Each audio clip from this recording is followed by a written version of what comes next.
Welcome to Reds in the Hood, the Legacy Man United fan channel, or I should say the fan channel for Legacy fans, whatever they are. Obviously me, because I'm old, age 62, and this is young James, age 20.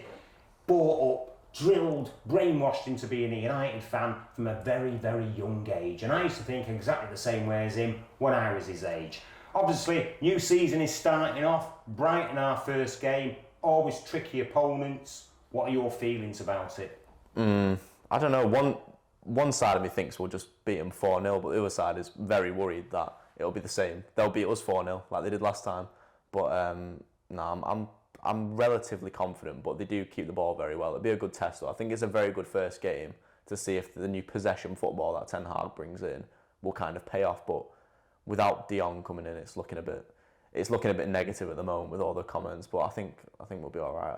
I mean, they play quite an open brand of football, Brighton, so they give you a chance to play against them. They let you play, don't they? Yeah, that's why I think we do have the potential to just smash them. Like if we can get Martial, Rashford, and Sancho going, because it looks like that's going to be the front three to start with.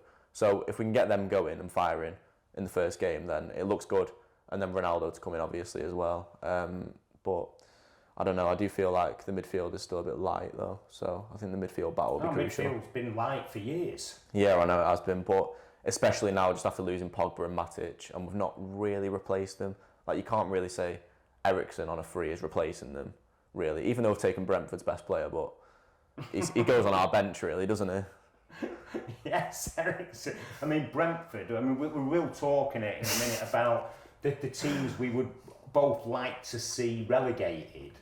And I think Brentford will be top of the pile for me. And I got a lot of stick off Brentford fans last season for saying this. And it isn't that I don't think you've played good football and done well, but I just would like other teams in the Premier League than a team that gets an average gate of like 12,000. I suppose we've got a new stadium now, but there's one too many London clubs for me. I always like one London club to get relegated every season, I think. Yeah, just flood them out a bit. 3 or 4. Yeah. I mean, Fulham have come up. At least Fulham, you can expect 20,000, 22,000 fans there a lot of the time. Yeah. My issue with somebody like Brentford is that, they've come up, but sometimes small teams like them, like Bournemouth, I mean, they come up and sort of stink the Premier League out. So they start fighting relegation in August.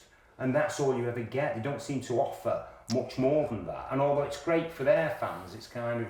I don't know. I feel like Bournemouth were quite a good Premier League side for a little bit, but Bournemouth always did annoy me. I think just their stadium, it's like a non-league stadium. It's awful. Like the thing is, Eddie Howe. I'm glad he's gone to Newcastle now. To be fair, because Newcastle are an actual football club, even if they've got that Saudi money behind them now, like City anyway. So that kind of gives me some deep hatred for them, even though I've quite liked Newcastle before, because they've just got that City money. Like it's just City all over again. But I don't know. Just Bournemouth though. Like I'm glad Eddie Howe's gone, because I did quite like Eddie Howe. I think he's a good manager, but that was the only thing that I liked about Bournemouth. Clubs, you see, I suppose for me, and this is one of the things that I try to explain to fans of the smaller teams. Yeah. It's nothing against you, but as a United fan, I can't remember exciting games against your club. I can remember really exciting, rivalries against Sunderland when we were in Division 2, real great top of the table battle at Old Trafford when we beat Sunderland 3-2. I can remember fantastic and important games against Newcastle.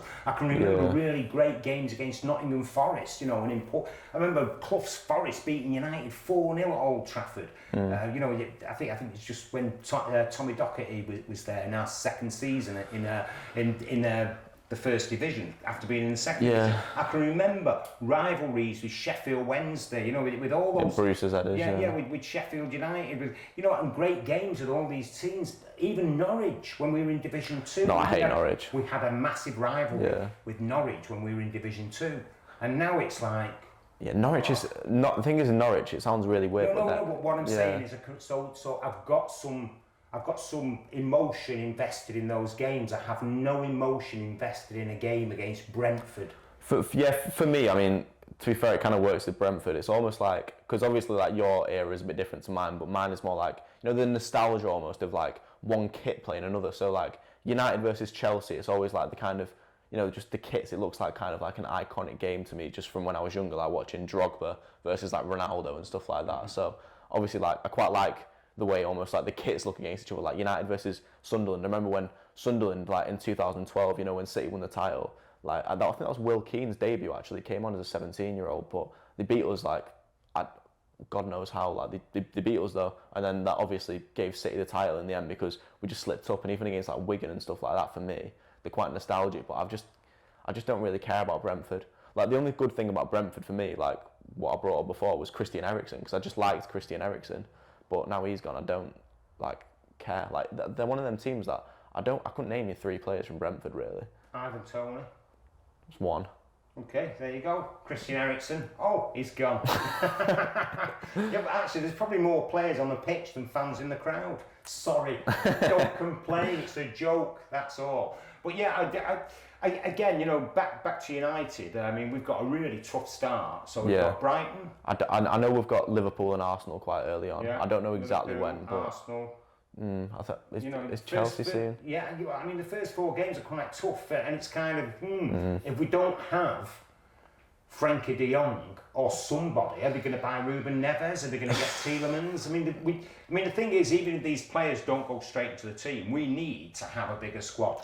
Yeah, the thing is though, like with even Frankie de Jong, Tielemans and Ruben Neves, maybe Ruben Neves is more that kind of number 6 who can pick the ball off the centre halves, but with Tielemans, he's not that kind of player at all. Like a lot of Leicester fans, I know a couple, were saying replace James Maddison with Tielemans. Like James Maddison's a number 10. Yeah. So because obviously Maddison's like off the field behaviour was a bit questionable. It's a bit he like tries to be a bit like Jack Grealish, but he's a lot more like dislikable, like James Maddison. But he is. But yeah. So they were saying, oh yeah, get Tielemans in kind of to replace him. Like we don't need. You know, we need a replacement a bit deeper to sit alongside Ndidi, but he's not the right kind of player that we need. But this is why I'm a bit annoyed with United's board again, though, because Frankie de Jong had to come in early if he was going to come in because of how tough our first few fixtures were. Like, we need that kind of player in as early as possible, but now we're very light in midfield starting the season, and even if de Jong does come in at the start, it's a bit too late, really, like, for me. I don't know. We've needed a central defensive midfielder or a central midfielder for years, and we've still not been delivered. I know, there's not a lot out there though, to be fair. But you know, he's buying left backs and centre halves, and you know what I mean? You're thinking, okay, Martinez, Malacia, are they as urgent or as urgently needed as you know, a central defensive midfielder, a central midfielder? Before that Frankie de Jong thing came out though, obviously, I think it was like 8 o'clock this morning or whatever from David Ornstein. I think it was 5 minutes before United put on their Instagram story a picture of Martinez saying the debate, can Martinez play in midfield? I was like, something's happened here. What's happened? And it's obviously de Jong might be going to Chelsea. So I think that boat's already been pushed out for, maybe just stick Martinez in midfield, he'll do. But like a Ronnie Johnson. What was it? Yeah, he can play central defensive midfield or centre half. Well, most sort of centre backs that are good on the ball kind of have always been tried there, I think. But I think he has played there a couple of times. I think Ten Hag said something about his stamina though. He's not quite fit enough to play there. That is what concerns me about Eriksen a little bit though. But yeah, what do you reckon your back four would be though for the new season? Because I think that's one of the main talking points. Speaking of Martinez, I mean, again, I'd try him out, but I suppose you've got to play Varane. Maguire though. Maguire, well, it's one of those with Maguire because he has been good for us. He had a terrible season last season. Yeah, he was awful last season. But there's a player in there, and was it always to do with him? I mean, often I felt it was to do with, with Shaw at left back. Yeah, and also the players in front of him. Often he would have to take the extra touch on the ball because there wasn't a midfielder making himself available for a pass.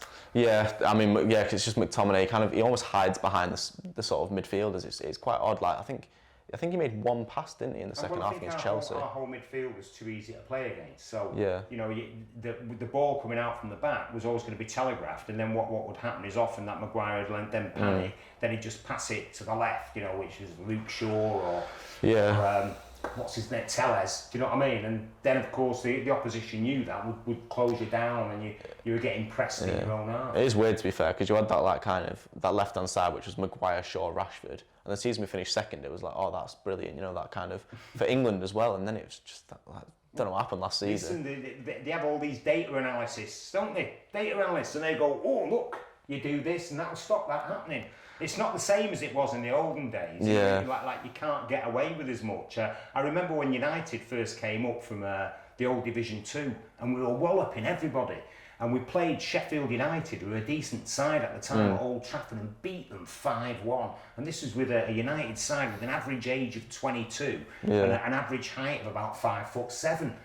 And the thing is, Jimmy Hill, who presented Match of the Day, then went and analysed United's game. Look, and all these chest height crosses that they blast in and all the rest of it.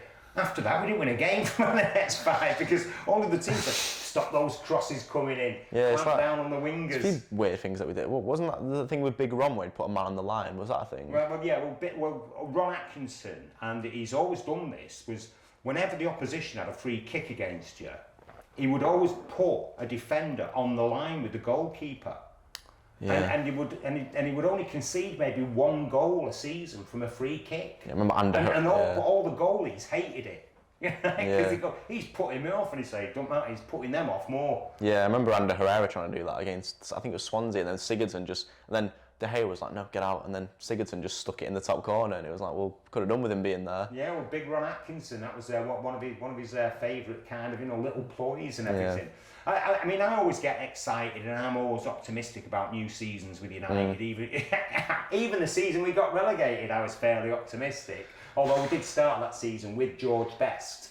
Yeah, I think I'm finding it relatively difficult this season compared to last season, obviously, because we've got Ronaldo, Sancho, Varane. I mean, considering the players we've lost, the transfer window has been poor so far. Like, we need to improve massively, I think, to have a chance of kind of... But Ten Hag's obviously the right man. Yeah, definitely. I mean, we have to stick with him. Like, I don't want to hear anyone like sort of having a go at him because he's been left very thin, and I think so far in pre-season it looks like he's sort of getting a tune out of him, getting a tune out of Martial finally. But is he going to get the proper backing, or are they hoping that he'll scrape into the top 4 this season and maybe give him some money next season? Because United just haven't got any money, have they? I think we parked money for De Jong, and then obviously if that's fallen apart, then we've kind of left ourselves a bit short. Because obviously we agreed a fee with Barcelona, but it was all that like deferred wages and stuff like that. So I think we just put all our eggs in that really. But now we are left a bit short, and we're gonna have to. Ruben Neves' option. Yeah, but it's gonna have about 60 million for him now, don't they? Could have got him for 35 million last season. I know. I mean, God knows about that, but my mate who's a Wolves fan is dreading losing Ruben Neves, which says a lot. Slaughtered us at Old Trafford. Yeah, no, he did. I mean, he scored that great goal as well a couple of seasons ago against us. I mean, he's always got one of them screamers in him, but I think he has like, I've seen something where he takes so many shots from outside the box. I mean, him and Bruno both blasting it from 40 yards like 7 times a game. Maybe Ten Hag will get that out of him, but yeah, no, I think it's just one of them though where it's last minute again. Like we got Cavani, Agallo, like one of them deadline day just panic buys. I mean, sometimes they work like Cavani did first season, but I'm not sure now. But yeah, what about the midfield then? What are you thinking about midfield? What choices have we got in midfield? I don't know. Would you go with McFred? I would go Garner, Fred, and maybe Van der Beek. Oh, I know. I think I'd go Fred, Eriksen, and Bruno. I think. Well, I like the fact that Garner's got a range of passing in him. And he's good on set pieces too. I wouldn't mind Garner and Fred. I think you need to break up that McFred thing though. Zidane Iqbal in. Yeah, he kind of got phased out a little bit, didn't he? I think he's got ability though. He needs to get a loan though. I think and the again, championship. Garnacho. Yeah, he looked brilliant. Yeah, no, he looked brilliant. Would you not maybe start, although he's right-footed, would you not start with him on the left instead of Malacia? Sure. Garnacho, what the left winger? Oh, the left winger. Oh, I thought he played at left. Oh my God. Not left wing. No, he's a left winger. I'll play him on the right then. Yeah, I think I prefer Garnacho though. It sounds very early, but in terms of just like his first touch, the way he carries the ball, like I've seen like obviously like a lot of different kind of football, different levels. Obviously, just like growing up doing all that, but I think the kind of sort of technical sort of features of Garnacho is very good. I feel like I prefer to stick with him over Elanga. I think a little bit. Mm-hmm. I think Elanga, even though he's working hard, obviously, he's had a decent like kind of run in the side last season, but the goals and like all the involvements, he just tends to like kind of lack a bit of an end product sometimes. Elanga, I think, he's kind of But last season everyone was a bit all over the place, and I thought Elanga did all right. No, he did do all right, but I still feel like the jury's out on him a little bit. Like he didn't like come in and wow us like Rashford. Do you know what I mean? But I feel like Garnacho go out could. On loan, or will he start to get games? I think Garnacho's a bit too young to go out on loan. I think he's only 17, and I think he is good enough to play a couple of games for United. I think he should do like kind of the thing that Mason Greenwood did when he first came in. Just kind of ease himself into the squad, like maybe in the Europa League, in the League Cup, just give him a couple of games. Because I mean, it's not like we're sort of thriving with options. Like we don't have loads of options in attack really. All right, score prediction then, finally, quickly. United Brighton Saturday. I don't know. My head's telling me a draw, but I do feel like my gut is telling me like 3-0. 4-1 United. That's what I'm saying. Scorers. Remember, you heard it here first. Martial, all 4. And by the way, yes, don't forget to subscribe and like. And yes, Garnacho, a great left winger. Sure he wasn't playing at left back. Sorry. See you later.